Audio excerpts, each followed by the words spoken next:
এবং অগণিত লোনের যে মানে মানুষের লোন করেছে তারা আমাদের কাছে আসছে, যোগাযোগ করছে। এই যে এতগুলো টাকার যে সমাহার হয়েছে, যে টাকাগুলো এখানে প্রায় আমার হিসেবে প্রায় 15-20 কোটি টাকার কাছাকাছি চলে আসে। তো এই টাকাগুলো কোথায় গেল সেটা আমরা খুঁজবো।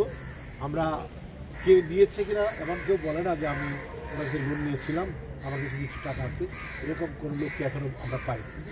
তবে যারা ওনার কাছে পাই সেই জায়গাতে একটু অবহেলা আসছে 22 লক্ষ টাকা মানে উপযুক্ত পেপার্স দিয়ে আমাদেরকে জমা দিয়েছে। তো আমরা আসলে জমা দিলেও আমরা টাকাটা ফেরত দেওয়ার অধিকার রাখি না এবং টাকা নেওয়ার অধিকার রাখি না। আমরা শুধু আপনাদের নিয়ে এটা উদ্ঘাটন করার চেষ্টা করছি যে বিষয়টা কোন দিকে গেছে। আমি কিন্তু সেদিন বারবার বলেছিলাম যে অঞ্জনা উনি একজন নক্ষত্র, এই রূপালী আকাশ থেকে ওনার বিদায় হয়েছে, কিন্তু মানুষের মনে ওনার জায়গা রয়ে গেছে। প্রত্যেকটা ভক্ত অনুরাগী তাকে নিয়ে মামলা করতে পারে।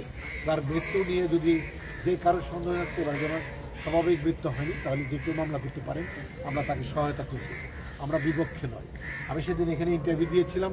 ইন্টারভিউতে আমি যেহেতু আমাকে তদন্ত কমিটির দায়িত্ব দেওয়া আছে, আমার প্রেসিডেন্ট বিশেষ সদাগর সাহেব দিয়েছেন, আমি 5 জন, আমার কমিটিতে 5 জন আছেন, বিপ্লব ভাই, সনি, মুক্তি, চিত্রনায়িকা আন্না এবং ইউসুফ ভাই, কোরিওগ্রাফার ইউসুফ ভাই, উনি ঢাকার বাইরেও আছেন। 4 জন প্লাস আমি 5 জন আমি আসছি এখানে। 5 জন আমরা তদন্ত করছি এবং ছায়া তদন্ত করছে আমাদের পুলিশ অফিসার ইন্সপেক্টর শুক্র। এখন আমার কথা হলো, সেদিন মনি যেভাবে কথা বলছিল, অনাদায়কের চর্চা করছিল, তার এত কথা বলার প্রয়োজন ছিল না।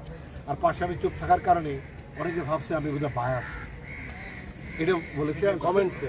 সেপুদা আমাকে আজকে উনি বললেন যে আপনি এত চুপ ছিলেন কেন, কিন্তু তাদের জানা দরকার, যারা জানেন না বিষয়টা। বলি যেহেতু এটা তদন্ত কমিটির প্রধান আমাকে করেছে, আমি যদি কাউকে আক্রমণ করি তাহলে বুঝে যাবে যে আমি রেডি, আমি নিরপেক্ষ নই, আমাকে খুব নিরপেক্ষ থাকতে হবে। বিদায় আমি সেদিন এইভাবে কথা বলেছিলাম। অনেকে মানুষ নানানভাবে বলেছে, যারা আমাকে চেনে না, যারা আমাকে জানে তারা নিশ্চয়ই বুঝেছে যে আমি কোনো কারণে 1000 কোটি টাকা দিয়ে আমাকে বায়াস করার মতো মানুষ আমি না। তো যাই হোক, আমরা কোনো বায়াস না, আপনাদের মাধ্যমে আবার তাদের বলতে চাই আমরা বায়াস না।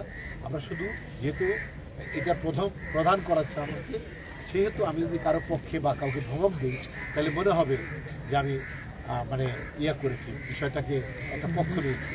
আমরা একদম স্বতন্ত্র, আমরা চাই না কেউ শাস্তি পাক বিনা কারণে। আর তার মৃত্যুর কারণ যদি কেউ হয়ে থাকে, সে মুক্তি করা শুরু করে। এই বিষয়ে আমি মোটামুটি আমাদের কাছে যে এসছে, লিখিত এসছে, রিপোর্ট এসছে, রিপোর্টটা অপ্রতুল, পর্যাপ্ত নয়। এই সম্পত্তির হিসাব ঠিক এখানে আসেনি। এই বিষয়ে কোনো কোশ্চেন থাকলে আমার কমিটির লোক যারা আছে, 4 জন এখানে আছে, আর 4 জন আছে, 4 জন আছে, 4 জন উত্তর দিতে পারবেন আপনাদের কোনো কোশ্চেন থাকলে। 3 জন কিন্তু আসার কথা নিয়ে, 3 জনটা পেয়েছেন কিনা বা কে এসেছে, জানি 2 জন আসেনি, আসলে কেন? আচ্ছা, এই বিষয়ে আমি বলতে চাই, একটু আগেও, ধন্যবাদ আপনাকে, একটু আগেও আমি মনিকে ফোন করলাম, মনি মামা আপনি কি আসছেন না কেন? আমি এক্ষুনি আসছি মামা, আমি শুধু দুলাবার জন্য দেরি করছি।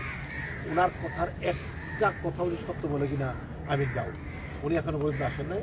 তবে এই রিপোর্টটা দিয়েছেন আমাদের ইঞ্জিনিয়ার রিপন ভাই, কামরুল, মানে ওনার মেয়ের জামাই, উনি এসে দিয়েছেন।